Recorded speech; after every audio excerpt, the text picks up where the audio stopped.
কোরআনের শাসন প্রতিষ্ঠা না হওয়া পর্যন্ত জামাতের বিশ্রাম নেই বললেন অধ্যাপক মুজিবুর রহমান। ঢাকা থেকে মোহাম্মদ আসিফুজ্জামান আসিফের তথ্যচিত্রে থাকছে বিস্তারিত। বাংলাদেশে কোরআনের শাসন প্রতিষ্ঠা না হওয়া পর্যন্ত জামাত ইসলামী বিশ্রামে যাবে না বলে মন্তব্য করেছেন দলটির কেন্দ্রীয় নায়েবে আমির অধ্যাপক মুজিবুর রহমান।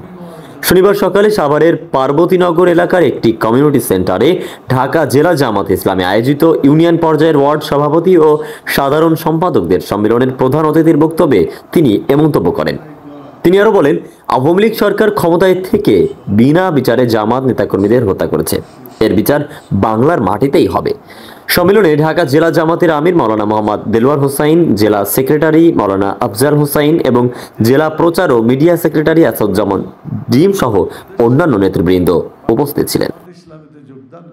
শেখ আলী আকবর, গাংচিল টিভি, ডেস্ক রিপোর্ট। কোরআনী শাসন চালু না হচ্ছে ততদিন পর্যন্ত বিশ্রামের কোনো সুযোগ নাই। গাংচিল টিভি, সত্য প্রকাশে অনুসন্ধানী চোখ।